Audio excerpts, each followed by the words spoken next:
శ్రీ సమర్థ సద్గురు దర్బారు సాయినాథాయ నమః. దైవం మానుష రూపేణ. అధ్యాయము 3. సర్వజ్ఞుడు. సాధన ద్వారా సద్గురు కృపను పొంది గురువు అనుగ్రహం వలన ఆత్మజ్ఞానం పొందిన మహనీయులే సిద్ధ పురుషులు.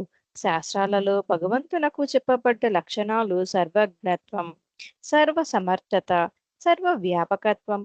అట్టి వారిలో సంపూర్ణంగా ప్రకటమవ్వడం భక్తులకు అనుభవైక్య వేద్యము. ఇట్టి మహనీయులకు ప్రపంచంలో ఎక్కడ ఏమి జరుగుతున్నా అనుక్షణము తెలియబడుతూ అద్భుత రీతిన తమ భక్తులను సంకటముల నుండి రక్షిస్తుంటారు.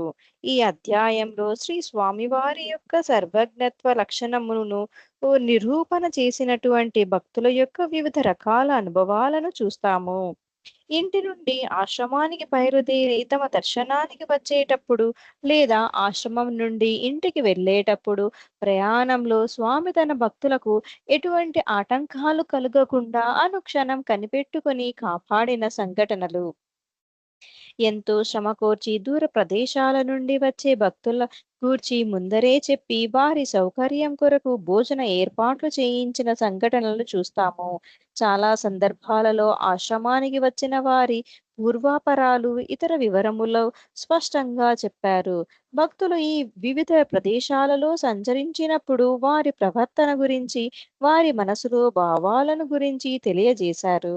స్వామి ఆశ్రమానికి వచ్చిన వారి మనసులోని భావాలను వారు చెప్పకుండానే గ్రహించి వారి స్వభావానికి అనుగుణంగా స్పందించి వారిలోని సందేహాలను తొలగించి అనుగ్రహించేవారు.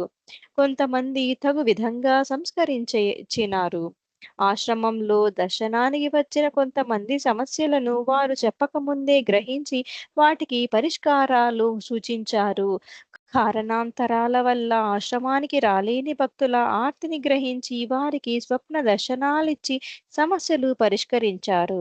భవిష్యత్తులో తమ భక్తులకు కలగబోయే ఆపదలను, అనారోగ్యాల గురించి ముందరే హెచ్చరించి వారిని జాగరూకపరిచారు. చుట్టుప్రక్కల ప్రాంతాల ప్రజలు తమ పశువులు తప్పిపోయినా, మనుష్యులు తప్పిపోయినా దర్గాకు వచ్చి స్వామికి విన్నవించుకునేవారు.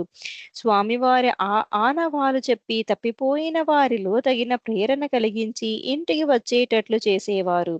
అయితే స్వామివారు పోయిన వస్తువుల గురించి చెప్పడానికి ఇష్టపడలేదు. రాయచోటిలో కొత్తపేటలో నివాసముండే కామిరెడ్డి వెంకట్రామిరెడ్డి గారు రిటైర్డ్ తెలుగు పండితులు. వీరు తెలుగు కవి కూడా. అనర్గళంగా పద్య రచన చేస్తారు. 1971లో ఒకసారి వీరు తమ స్నేహితునితో స్వామివారి దర్శనానికి బయలుదేరారు. ఆశ్రమం చేరుకునేటప్పటికి రాత్రి 10 గంటలు అయింది. వారి రాక గురించి ఆశ్రమంలో ఎవరికీ ముందుగా తెలియపరచలేదు. అయితే అప్పటికే స్వామివారు అమ్మయ్యతో ఇద్దరు భక్తులు తమ దర్శనానికి వస్తున్నారని, భోజనం పెట్టాలని చెప్పారు. ఈ విషయం మాతాజీ స్వయంగా వారితో చెప్పింది. వారే ఆ ఇద్దరు భక్తులు. కడప జిల్లా చిన్నమండెం నివాసి ముల్లంగ శేషయ్య శెట్టి తమ గ్రామస్తుల ద్వారా స్వామివారి గురించి తెలుసుకొని దర్గాకు వచ్చాడు. అప్పుడు అతని ఆరోగ్యం బాగాలేదు. అందువలన 2 నెలలు దర్గా వద్ద ఉండి సేవ చేసుకున్నారు. దానితో ఆరోగ్యం మెరుగుపడింది. కొన్నాళ్ల తరువాత ఒక అమావాస్య రోజున రాత్రి 9 గంటలప్పుడు ఆశ్రమానికి నడిచి వస్తున్నాడు. అప్పుడు ఆశ్రమంలో భోజనాలు చేస్తున్నారు. స్వామివారు అమ్మయ్యతో చిన్నమండెం నుండి శేషయ్య వస్తున్నాడు, అన్నం తీసిపెట్టు అని చెప్పారు. ఆ విషయం ఆశ్రమం చేరిన తర్వాత అమ్మయ్య అతనితో చెప్పారు. ఒకరోజు మునగా బాలసుబ్రహ్మణ్యం గారు లక్కిరెడ్డిపల్లె నుండి హారతికి దర్గాకు రావాలని మోటారు బైకు మీద బయలుదేరారు. టైర్లలో గాలి తక్కువగా ఉన్నా స్వామి ఉన్నారులే అని భరోసాగా బయలుదేరారు. ఆయన ఆశ్రమంలో కనపడగానే స్వామివారు ప్రక్కవారితో, వీడు టైర్లలో గాలి తక్కువగా ఉన్నా స్వామి ఉన్నారులే అని బయలుదేరాడు అని చెప్పారు. దర్బార్ సాయి మందిరం కడుతున్న సమయంలో ఒకరోజు స్వామి అక్కడ ఉన్న ఇసుకలో కూర్చుని ఉన్నారు. రాత్రి 7 గంటలప్పుడు స్వామి ఆశ్రమంలోకి పోతూ ఆశ్రమానికి ఎవరో వస్తున్నారు, అడ్రస్ తెలియక తిరుగుతున్నారు, రాని వస్తారులే అని చెంత ఉన్న నెల్లూరు కృష్ణారెడ్డి గారికి చెప్పారు. అరగంట తర్వాత కావలి నుండి వ్యానులో కొందరు భక్తులు వచ్చినారు. వారు ఇదే మొదటిసారి రావటం, అడ్రస్ తెలియక అటూ ఇటూ తిరిగి ఇప్పటికి రాగలిగాము అని కృష్ణారెడ్డి గారితో చెప్పారు. కృష్ణారెడ్డి గారు వాళ్ళతో ఇంతకు ముందే మీరొస్తున్నారని స్వామి నాతో చెప్పారని తెలియజేశారు.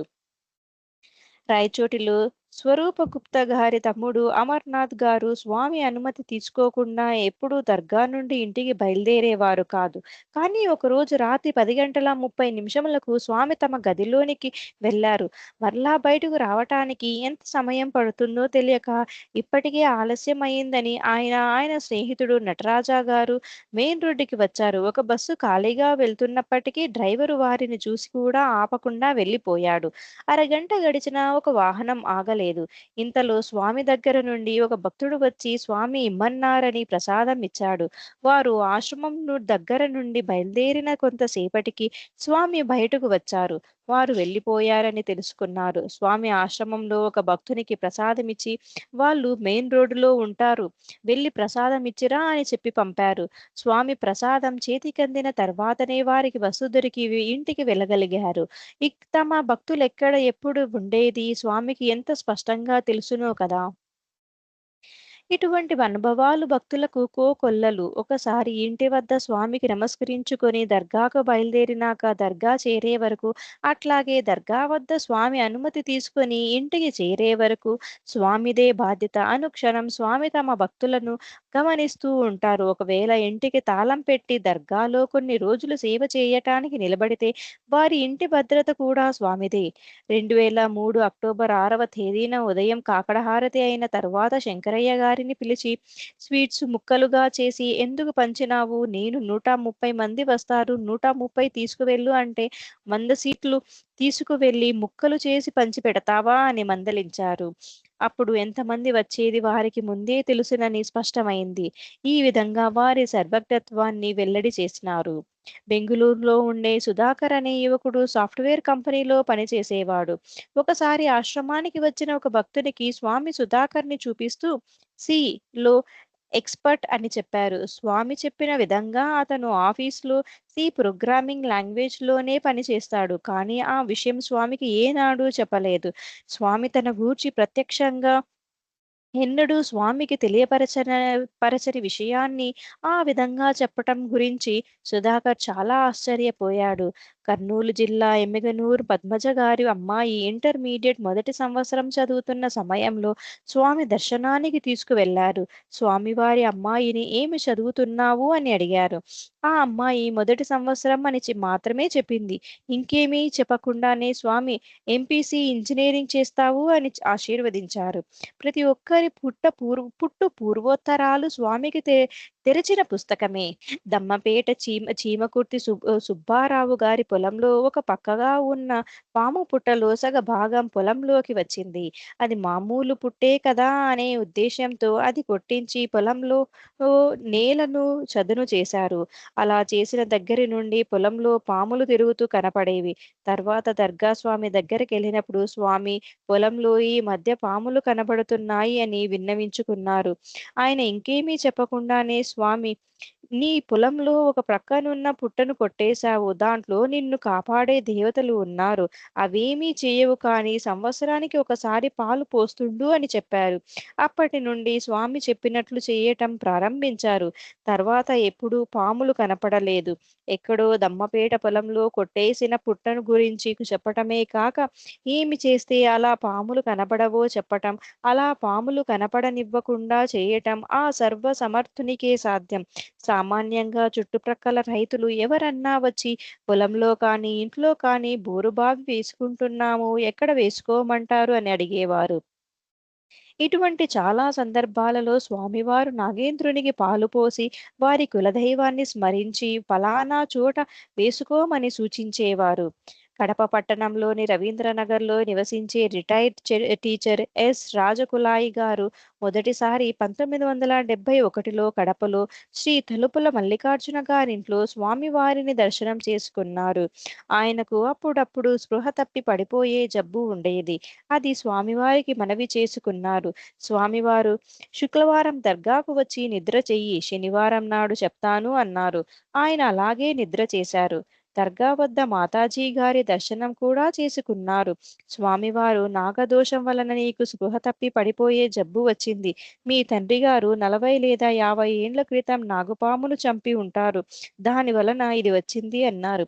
ఆయన ఇంటికి వెళ్లి వారి అమ్మగారిని అడుగగా ఆవిడ ఆ విషయం నిజమేనని చెప్పింది. మరలా వచ్చి స్వామివారికి ఈ విషయం చెబితే స్వామి ఒకరోజు ఉపవాసం ఉండి నాగపూజ చేస్తే ఆ దోషం పోతుంది అని చెప్పారు. ఆయన అలాగే చేసిన కొద్ది రోజుల నుండి ఆయనకు స్పృహ తప్పి పడిపోయే జబ్బు పోయింది. ఏదైనా అడగటానికి వచ్చిన వారి వంశంలోని వారి పూర్వీకుల వల్ల ఏదైనా దోషం జరిగి ఉంటే స్వామి అది గ్రహించి చెప్పేవారు. ఏదైనా పాములను చంపటం, ఆవులను కొట్టటం, మనుషులెవరికైనా కీడు చేయటం వంటి కర్మల యొక్క ఫలాలు చేసిన వారికే కాక ఆనువంశికంగా వారి తర్వాత తరాల వారికి కూడా వస్తాయి. వంశంలో ఆస్తులు సంక్రమించినట్లుగా పెద్దవారు చేసే మంచి చెడుల ఫలితాలు కూడా పిల్లలకి సంక్రమిస్తాయి.